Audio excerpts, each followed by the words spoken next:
Après l'intense demi-finale de Coupe du Roi, disputée au stade Metropolitano entre l'Atlético de Madrid et Barcelone, Lamine Yamal s'est présenté devant la presse avec un calme qui a une fois de plus surpris tout le monde. Lors d'une soirée chargée de tension, le jeune ailier a analysé avec maturité chaque détail d'un match qui a exigé une concentration absolue du début à la fin et a mis à l'épreuve le caractère des Blaugrana. Avant d'entrer dans les détails, une petite demande, aimez la vidéo, abonnez-vous à la chaîne et activez les notifications pour nous aider à atteindre notre objectif de 5000 abonnés et continuer à vous proposer chaque jour le meilleur du sport. Dès le départ, Lamine a été clair, affronter l'Atlético dans son stade exige toujours le maximum. Il a souligné l'intensité de l'adversaire et l'ambiance du Metropolitano, mais a insisté sur le fait que le Barça devait rester fidèle à son identité.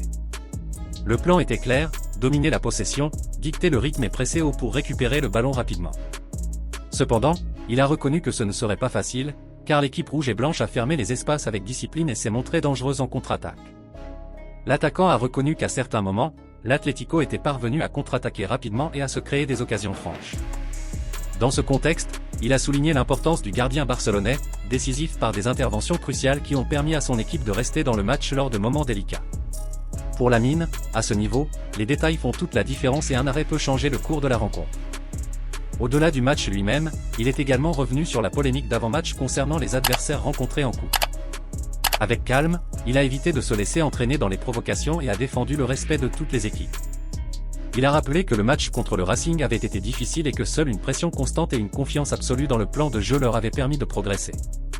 Il a également évoqué le match contre Albacete, une équipe motivée après avoir éliminé le Real Madrid, et a souligné l'intelligence tactique de son équipe dans la gestion des moments sensibles, comme le remplacement d'un joueur averti pour éviter des risques inutiles. On ne peut pas gagner sans savoir défendre, a-t-il affirmé avec conviction. Pour le jeune ailier, le travail défensif commence par un pressing intense et exige un engagement collectif. Il a reconnu que l'équipe devait continuer à améliorer son jeu défensif pour être compétitive dans toutes les compétitions.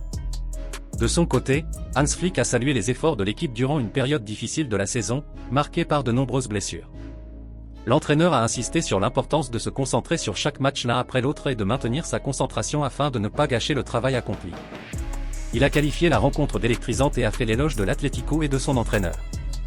Le FC Barcelone maintient ses ambitions intactes dans toutes les compétitions.